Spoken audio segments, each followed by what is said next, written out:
Hi everybody. So it looks like it's just going to be a little intimate group tonight. Today it's not too many of us, but that's perfect. It means I can answer any of your questions that you may have. So what we're going to be doing today is I want to have a bit of a chat about how you can support your lower ability readers. Now, in terms of the assessment, this may just be adapting the STAR reading assessment just to suit them a little bit more, or it may be that you'll want to start using our early literacy program with them. So what we're going to do today is we'll discuss all of this area in more depth. So just a few things before we jump straight in. Firstly, a little bit of housekeeping. If you have any questions throughout the session, please do feel free just to raise your hand. You can see that little button on the right-hand side. If you'd like to ask a question over the mics, or just chuck your questions into chat and I'll be answering them as we go. I also just pay attention to those little buttons on the right-hand side. So yeah, I might ask you a question just about your understanding and you give me a tick or a cross. And you've also got smileys. So let's sort of test out the smileys quickly. How are you feeling today, this sunny, hopefully, Wednesday? Have you had a good day or falling asleep over the coffee? Oh, perfect. Everyone's looking pretty good, and I think the only person left is Helen, who I think is actually having a few sound issues, which Terry's sorting out. That's absolutely brilliant. So don't worry, today's not going to take too long, and then you'll be free to disappear as well. So just a few things in terms of the chat. At the bottom, you're going to see there's a little drop-down box which says all participants. Can you make sure that you send all your messages to all participants? If you send it to a specific person, then we may not spot it. All participants will definitely spot your message. So what we're going to say, I want to firstly go into a little bit of detail about what the program is all about. So what is the difference between STAR reading and STAR early literacy, and of course what's similar to them. After that, we'll go into a little bit more detail with STAR reading. So, as I said, how can you adapt that assessment to suit some of your weaker readers? Because they may be able to access it, they just need to have a few adaptations made. We'll then go into STAR early literacy. So, what it's all about, what it looks like, what sort of data you get from it, that sort of thing. Because I know STAR literacy is something which you may have, but you may have not used fully in the past. It's pretty common. And finally, at the end, we're going to have a short discussion about actually some of the ways you can support the kids at the lower end of the spectrum. So how you might adapt accelerated reader for them, or how you might track interventions too. So before we jump in, can I quickly just check with either a tick or cross? Who here has used STAR reading? Give me a tick if you used STAR reading in the past, give me a cross if you haven't. So Penny, you've used STAR reading before. Becca, oh, perfect. So if I clear that, how about STAR early literacy? Have you come across that before? Oh, this is perfect then. You're both coming from exactly the same point. Makes life easier for all of us. So, both of these programs are fairly similar in how they are run. They're both designed to be taken online on any device you want, whether it's tablets or computers or laptops, and to give you, really reliable data as quickly as possible. The full idea of our assessment programs is to be able to allow you to track children throughout the year so that you have extra opportunities to check they're progressing as you wish and give you extra opportunities to intervene if needs be. So both of them, as they're online, and they take between about 15 to 20 minutes. The way they differ is in their contents. STAR reading is very much focused on measuring their reading comprehension. All our questions are designed around giving you that information. STAR literacy, on the other hand, it's focused on early literacy skills. So we focus on the 41 key skills in early literacy and a little bit of numeracy as well. And it's designed to tell you exactly which of those skills they're mastering, which they're not, to help you intervene. So in terms of interventions, In terms of STAR reading, that intervention will be in the form mostly of guiding them to a book. We want to guide them to books which provide the optimum level of difficulty. While in STAR literacy, your interventions may be a little bit more specific. You may be using this data to target a very specific skill that child is struggling on. They do run in very similar ways, as I said, except for STAR literacy tends to be a little bit quicker, only around 15 minutes long, and a lot of the questions do require headphones. So you want to make sure there's headphones or even just a set of speakers if you're directing a child to STAR early literacy. Now, how do you pick which one will suit your child better? Now, the key question really is, does that child have a 100-word sight vocabulary? Now, the official 100 words we use is 500 words, but you don't really have to use that specifically. But if they have a 100-word sight vocabulary, they should be able to access STAR reading. If they don't, they're probably going to be more suited to STAR early literacy. Now, if you don't know that, don't know the information, then there's a few ways of testing it. The first thing you can do is just try them on STAR reading. You might try them on STAR reading and either they're low enough that they are not actually able to access the assessment. So at the beginning, do you remember that there are some practice questions? If they aren't able to access those, then it's probably suited to STAR literacy instead. Or perhaps they do actually get through the STAR reading test, but they come out with a very low reading age.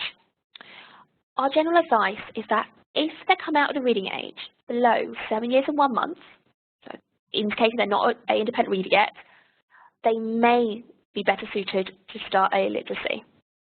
The way I decide that is largely to do with your own knowledge of that particular student. If, for example, you were watching them do the STAR test and you could tell they were not comfortable with it, because it was aimed a little bit higher than they are, put them STAR literacy. Alternatively, if you actually want this specific data to organise interventions, so if you want to know specifically which skills to do with decoding they need to develop, again, STAR literacy will be better suited to them. In some cases, children do one or the other. But I do know plenty of schools where actually they do a bit of both.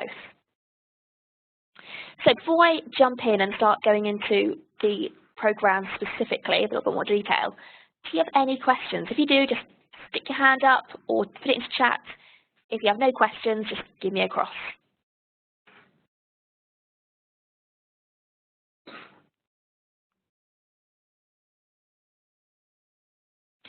So Penny, in terms of those 100 words, we actually use a list called FRYs, F-R-Ys, 100 words, but you could use other ones as well. It's just a good indicator of whether or not they're suited to it.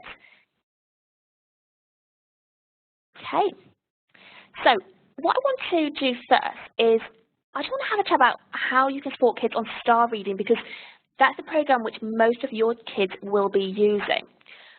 So in terms of this, well, we'll have a few ways of talking. So what we're going to use first is I want to use a whiteboard. I'm just thinking about, yeah, there's a few of us. We'll use a whiteboard. Oh, and brilliant. I think Helen's managed to join us and she can hear what we're talking about now, so let's use this. So we're going to use a whiteboard to share some ideas. So to use a whiteboard, it's really simple. All you need to do is on the top left, you'll see a little arrow. So that arrow is going to save you a spot on the whiteboard. It means that no one else can steal that from you. So if you want to go to the top of your screen and just click on the little arrow and just put yourself somewhere on the screen. Fabulous. Michael's got a green spot at the bottom. So just click on this blue arrow top left, and so is Helen. So once you've got that spot, right next to that button is a T. If you click on that T, and you can just click next to your arrow and type a message. So you'll see that I've just written hello on the screen. So put your arrow to save yourself a spot, and then press the T to type. Brilliant. So hi, Helen. And just so you know, you need to click away from your message for it to appear. So Michael might write a message. Yep, hi Michael, just need to click away. If you can't use the arrows, you can always just stick it into chat. Don't worry, Penny, just stick your message into chat and I'll be paying attention to both. So just a heads up, if you do have a colour which you can't see, you can change the colour using that little multicoloured box. So the question I wanted to have a chat about was, how do you support your low ability readers? Now, this may be in the STAR reading test, but it may be in other assessments as well. So if you just stick an arrow into a row you want to type in, and can you just share the ways which you already support your readers? So it might be by giving them extra time. It might be that you've come up with a particularly unique way of encouraging and supporting those weaker readers in assessments. Just take a row, type in your answer and click away so we can all see it. Alternatively, just stick it into chat and we'll all pay attention there as well.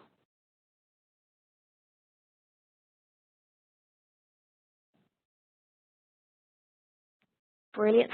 So in Michael, he actually has the librarian to read through quizzes with students. Yep, that's a really good option. So that works really well with the reading practice quizzes to help them access those. In terms of STAR reading, you may not want them to be focused, have the questions read out for STAR reading just because it is a test of their reading comprehension, unless, well, they do have any specific needs. So I know a few schools where kids are visually impaired, that sort of thing, where they might have had questions read out to them if they couldn't connect to a Braille reader, that sort of thing. What other things do you do to support some of your lower ability readers? You might remember just click away from your message if it doesn't appear. Yep, extra time. That's a really important one. Some children, they're just often a little bit just slower decoders, and they just need the extra time to access those questions. Brilliant. So a lot of the things that you're talking about here, especially things like extra time, you can also apply to the STAR reading assessment. What I generally recommend is whenever you're running the STAR reading assessment or STAR literacy, whatever you prefer, just make sure that you copy the sort of rules, sort of testing environment that you use in other assessments. Often we find that some results do vary a little bit, they fluctuate, but it's often because kids weren't in the right mindset, that sort of thing, for testing. So the first thing that you guys mentioned was extra time. So Michael, you're exactly right, there is a time limit on the questions, which you can see on screen at the moment, at the bottom. And for most of the kids, this is plenty enough time to answer questions. It's 45 seconds for years of 4 and above to answer vocabulary questions, and a minute and a half for those comprehension questions. However, you can actually extend this time limit to give them extra time to access those questions before it times out. And I'll show you how to do that in just a second. The other thing you can do is related to the starting level of their first test. So as you know, the STAR test itself and STAR literacy test is computer adapted. This means if they get questions correct, it's going to get more challenging. If they get questions incorrect, it's going to get easier. Now, for that very first test, we don't know much about them yet, so we always start them about 12 months or so below the expected year level. So a year 7, for example, would naturally start about the level of a year 6. Now, while one of your low ability readers could access the test there and they could let questions time out or get questions wrong and it would get easier, by the end, their confidence may have dropped a little bit. They're not going to be as engaged in this particular assessment. So the other thing you can do is for the very first test, is to actually go into preferences and start them at a lower level.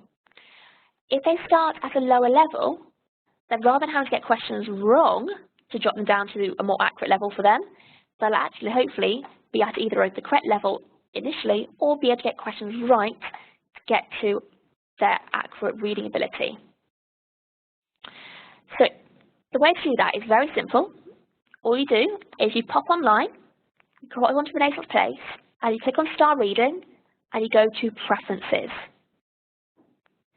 When you're in Preferences, all you need to do is just go in and just select your class, select the class you're teaching, and then go into Student Preferences. Within there, you're going to see the option to give the kids extra time and if you tick the option for extra time, it will actually triple the amount of time they have.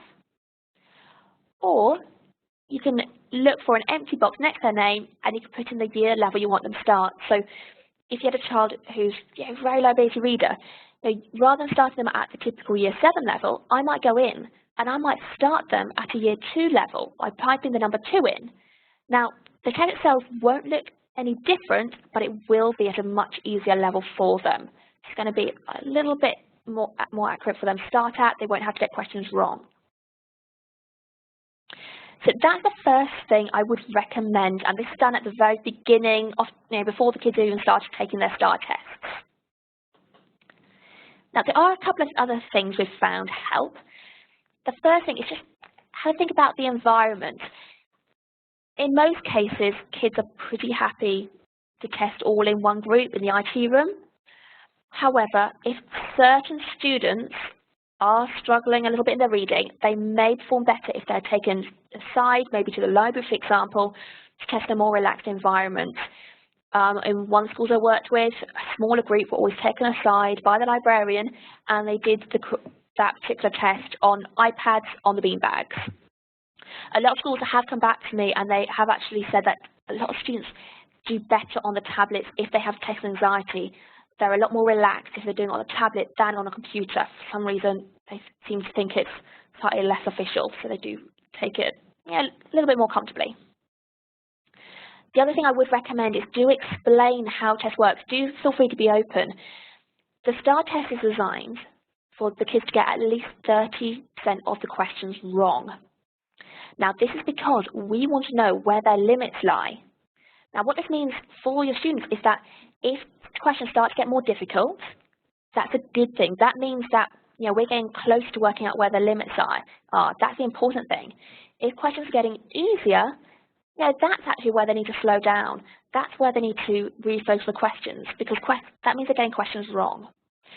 So do let them know how it works, and then they might, again, be a little bit more comfortable with that assessment.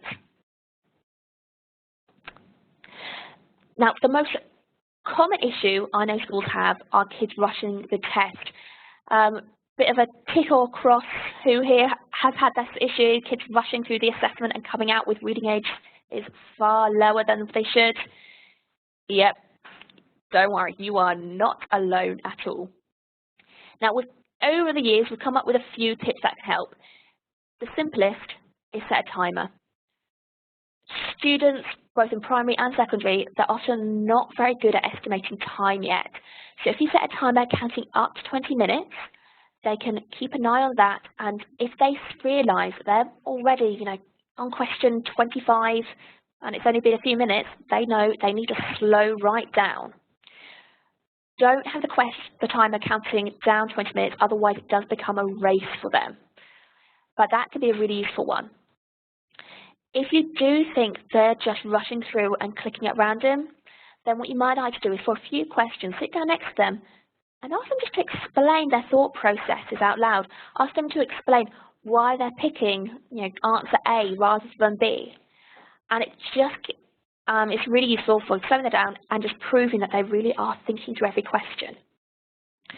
The other thing you may like to think about, and this is just for the odd students, is if you think that they are struggling with the assessment, but they don't have the patience to let questions time out, let questions get easier, you might like to consider distracting them in some way. So that might be, for example, just sitting yourself next to a couple of students who have a tendency just to click through randomly, and just ask them just a quick question while they let questions time out.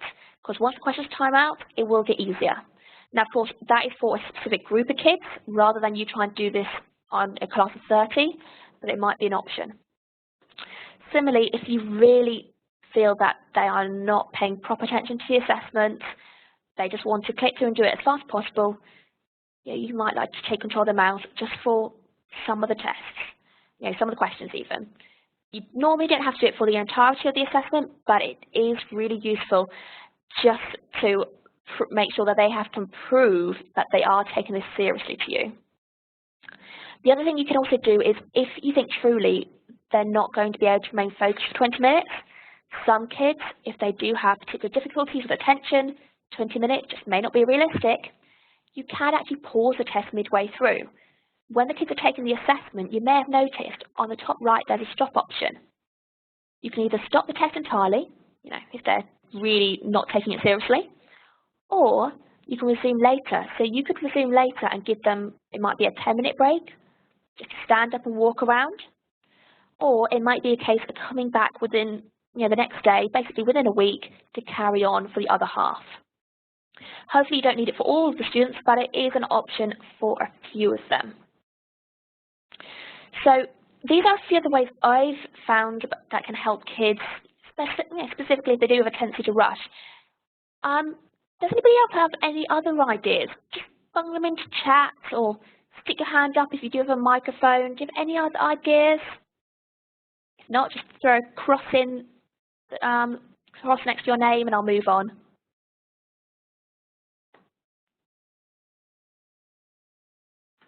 So Penny, if you do pause a test, then it will stay in the system for 1 week. So I wouldn't leave it too long, but you do have flexibility of a few days. So it might be the next lesson, for example, though it might not work for your next library lesson if you only have those every week, every fortnight. Okay. So hopefully those tips are useful for you. And if you ever have any others, let us know. We love finding out how you guys support your students so we can share those around all the other thousands of schools in the country.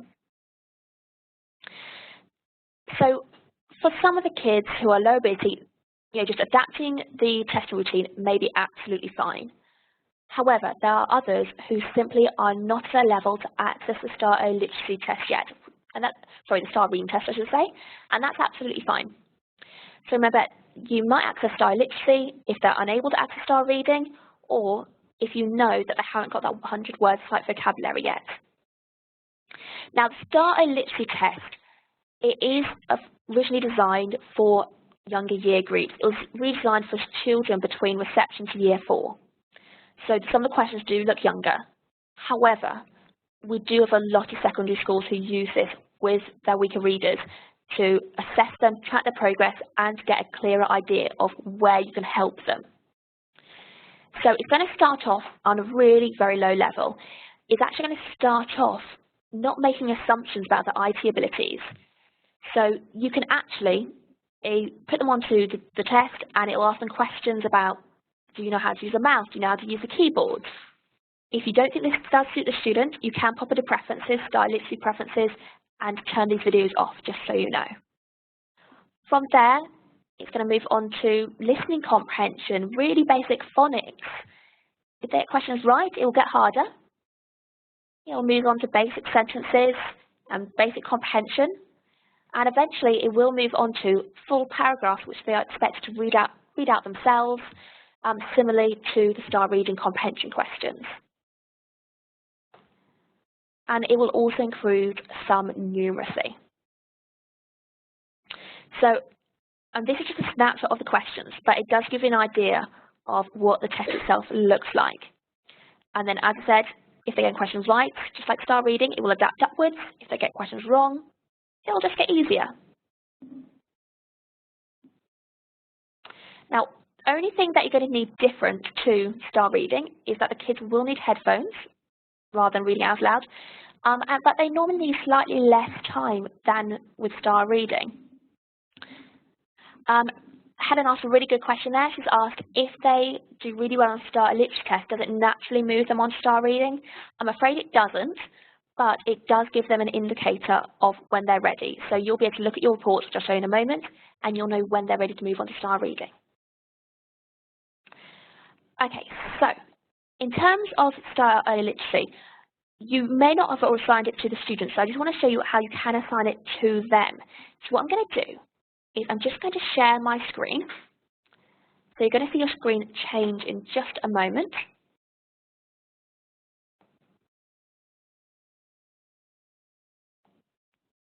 And I've taken us onto my coaching site. So this will look a little bit busier than yours, but it all works in the same way. So as I said, you might already have STAR literacy within your school. A lot of schools do, but they don't realise, but it hasn't actually been assigned to the kids. So the way that you can assign it is pretty easy. All you need to do is go into courses and classes on your site.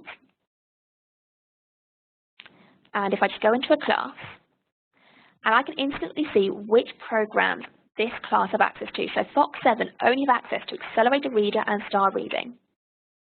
If I wanted the entire class to have access to Style Literacy, all I need to do is click into the name and just tick it on here. I can use what they see.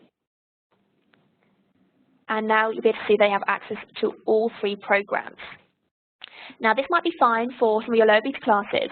However, some students don't want their peers knowing they're on the early literacy program. They recognise that it's for younger children. They don't really want everyone else knowing, which is absolutely fine, because what you can do instead is leave Start Early Literacy off the class and instead go to the top of the page and just go to Add Class and just assign Start Early Literacy to that one student within their own class. So I'm just going to put in Start Early Literacy, or SEL as we tend to call it, and I might just select Start Early Literacy and just find that child. So when they log in, they will see the program, but their peers won't. So you've got 2 options for assigning it to them. If you don't see Style Literacy as an option, then it may mean that you would have to purchase additional spaces for it. If you need to do that, just contact us, just give us a call up, jump onto live chat at the top right, or drop us an email, and we'll send you more information about that. Okay, so I'm going to stop sharing and take us back to the webinar PowerPoint. Okay, so that's how you can assign it to them.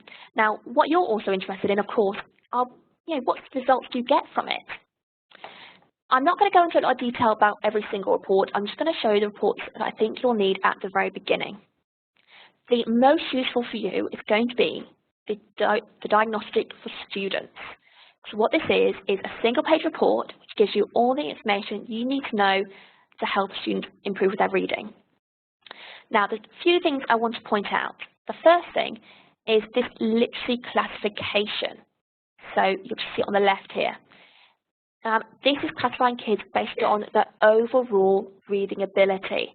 From an early emergent reader, who are still very much in the basics, they're still working out the connection between letters and words, still working out that text goes from left to right, that sort of thing, through to trouble readers who are really moving away from decoding and they're really starting to work on comprehension and are ready to move on to star reading. It also gives you specific information about these 41 key skills for reading.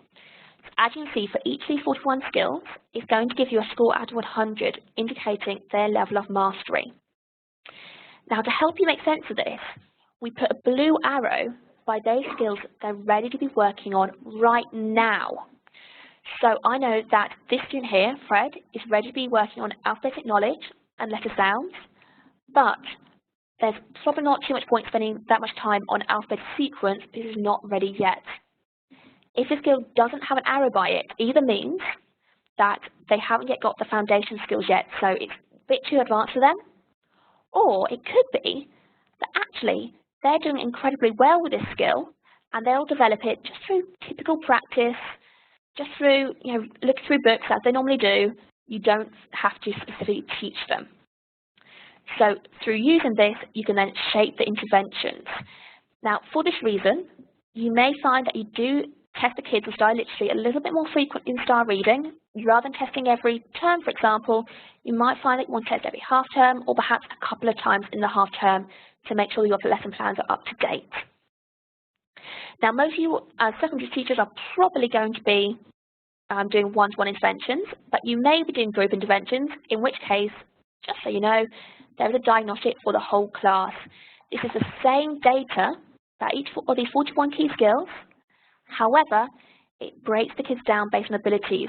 So I can look at this and I know that the bulk of my group are fine to move on from short vowel sounds. They can move on to new skills. However, there's some kids, 9 kids, who are not quite there yet. Students like Amy and Errol, they are getting close, but they need just a little bit of finalizing of that skill, while kids like Dawn, Tina, Dan, they're still very much at the beginning of their understanding, so they'll need some specific tuition on these skills. And of course, it'll move through each of these skills so you can then organise your lesson plans around it. Now, I'm not sure your role in the school. You may be really experienced working with early readers, but don't worry if you're not, because we do have definitions for you. When you go into Style Literacy, there's a resources area, and within resources there are definitions, so you'll be able to find out specifically what each of these terms are referring to. Now, as you go through the year, you're going to want to check the kids are progressing, and then you'll be able to move on to reports like the growth report, or my favourite, which is the annual progress. As you can see, it's graphing the kids based on their performance on the test. So each of those diamonds represents a different test, Start Early Literacy. And the moment we hit 3 different assessments, it's going to put it in a line of best fit, telling you general rate of progress as they move towards the probable reader. This is actually quite a nice report to share with students just to prove they are progressing, because sometimes it can be quite difficult to just show that.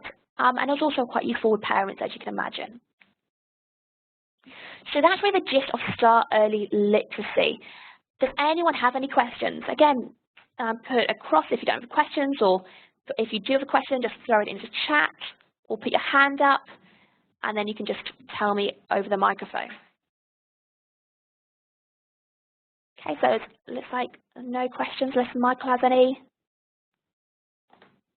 If not, I'll move on with brilliant. Thanks, Michael.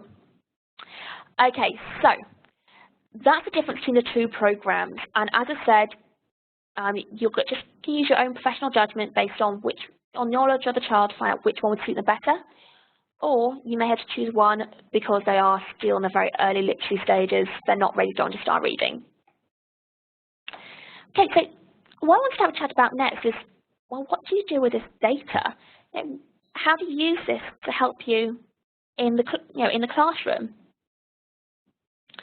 So in terms of that, again, I want to use the whiteboard a little bit. So whenever you use it, you can just click on the little cross, or the little arrow, sorry, on the left-hand side in blue. And when you're ready to type, just use the T to move along. And if it's a slightly odd colour, or it's not your favourite colour in the world, just change it. Now, what I want to know this time is, what sort of interventions do you have going on in your school? What do you do to help those really weak readers in your school? Do you have specific programs going on, or do you give them any extra assistance? What tends to occur in your school? So just stick an arrow to reserve yourself a row, type your message, and then click away so we can all see it. If you don't want to use the whiteboard, just throw it into chat instead. Either one is absolutely fine.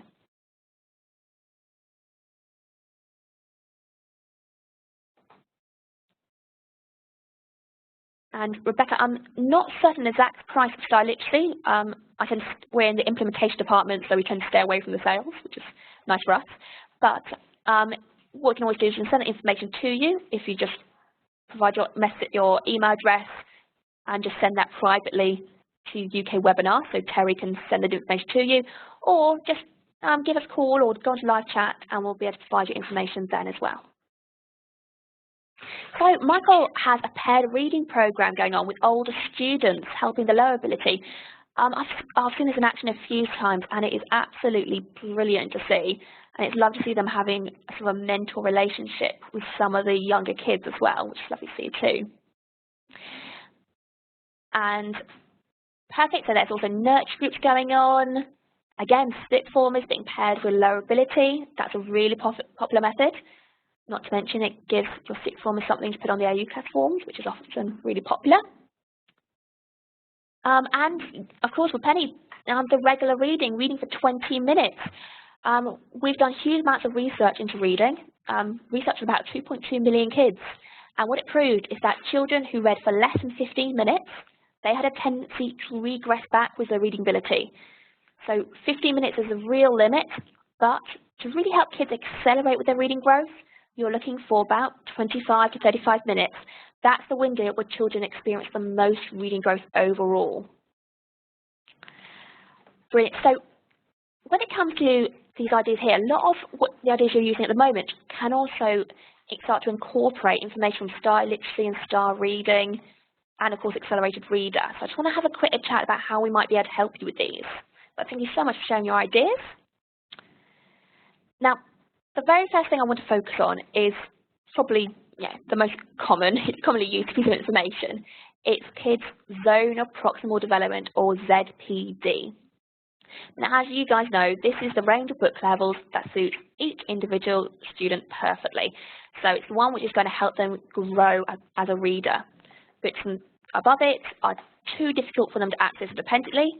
Books lower, they're not really enough challenge. It's quite an easy read, but it won't really help them. Now, in terms of helping them as a reader, any child who does STAR reading is going to have a ZPD. So what you want to encourage is that they always, well, not always, but they choose as many books possible within the ZPD range. And what I'll do is I'd start those lower ability readers at the lower end of their range. Don't feel that they don't have any flexibility to move around it. They can, of course, move around their ZPD range throughout the term, but start them on short books at the lower end until they've proven they have some success. This means that they're going to be a lot more confident accessing books. If you do start a literacy, however, you're going to notice that at no place does it actually provide you with a ZPD range. Now, of course, you want to get the kids involved, with the accelerated reader, so this can be an issue. We have provided information in a different area, however. If your kids have done a STAR literacy test and you want to find out what their ZPD range is, what you need to do is go to Resources, go into the technical manual, and right near the bottom, there is a table which converts their raw score for the STAR literacy test, or SEL, and that converts that into a suggested ZPD range. So you can find out this information for them and make sure they are involved. It's on page 95 if you want to save yourself scrolling through it all. If you are working with a child who is too low, or perhaps they have alternate needs. So, for example, I know a few schools where they have students with ASD who simply are not suited to STAR reading or STAR literacy assessment, but they want still involved in an accelerated reader. Well, in which case, you can use your professional judgment to have a bit of a guess as to what their range is. So I generally start them right at the early end, but then use the feedback from the quizzes to guide you. So we know, as I said, that children make the most progress if they're reading regularly and if they're averaging between 85 to 95% on their quizzes. This is where the optimum growth occurs. So if you're not certain about their ZPD range, have a look at what their average score is. If it's below 85%, then while they might be progressing a little bit, they won't be making accelerated growth. And similarly, if they're averaging over 95%, if they're averaging 100%, it's indication that they've not got enough challenge. So every time they do a quiz, have a look at the results, have a look at the averages, and use this to direct the book difficulty. So the other thing I want just to remind you is that, while most schools, secondary schools, they just use accelerated reader for independent reading, we do support all forms of reading. We encourage all forms of reading. So whenever the student takes a quiz, they get to indicate whether the book was read to them, whether they read it with somebody else, or if they read it independently. Now, this is really useful because it means that for the students on the lower end, you can use either read tos or read withs as a way of supporting them if they are a very early reader, or for helping those mid-range readers access books which they do have the desire to read. These are both books which their peers are reading, but they simply do not have the ability yet. So it allows them to just have a bit of a balance with their reading material. So books that they both need to read based on ability, but also those they do really wish to. Our rule when it comes to taking quizzes is the way you read the book, that's the way you took the quiz. So if they read the book independently, they shouldn't have an issue accessing the questions. They're written to the same level or easier.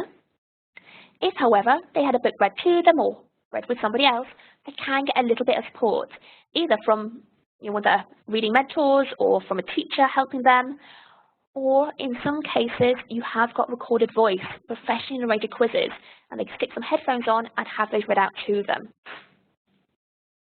So you may like to consider just doing a real mix with their reading. So Michael just had a question about vocabulary. Now, yes, if you've got a weaker reader, then it does really help them to have a list of vocabulary that's linked to that book. Some of our quizzes do have these.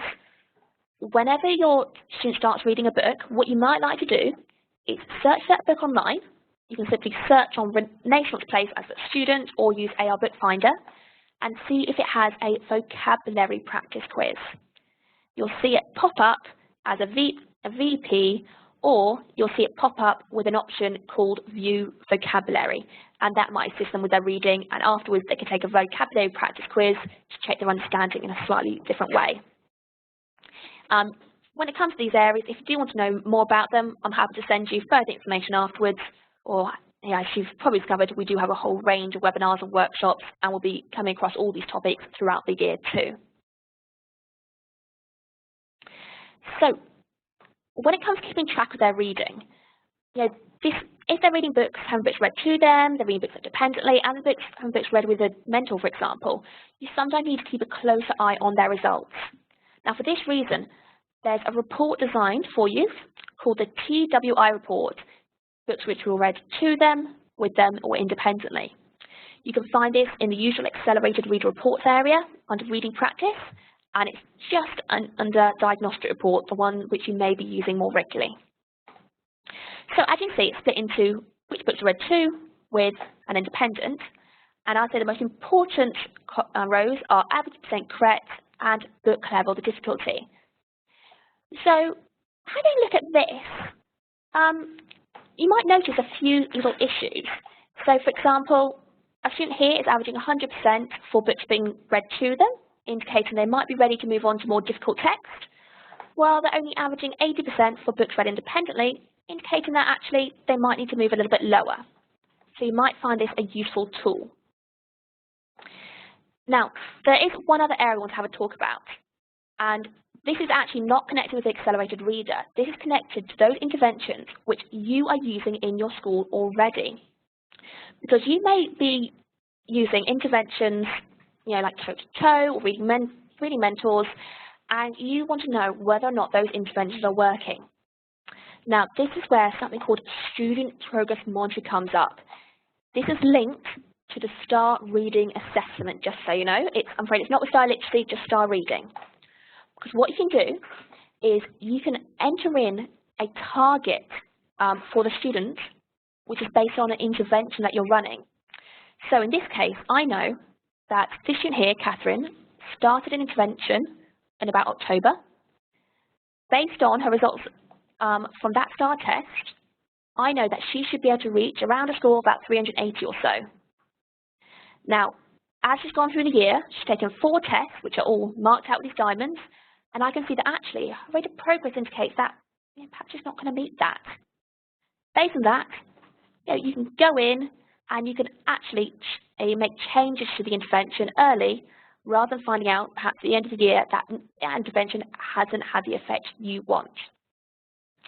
So I'm going to quickly share how to set these, and then that's the final thing we wanted to go over today. So what I'm going to do is I'm going to share my screen again. And setting these targets is really simple. So all it is a case of going to STAR reading, screening, progress monitoring. Apologies for this, my internet's having a bit of a crash. One moment. Typical, isn't it? 1 minute, so I'm just going to quickly go back on the internet and quickly log on again. Sure, you guys have always experienced this. It's always when someone's watching that computer decide to crash, isn't it?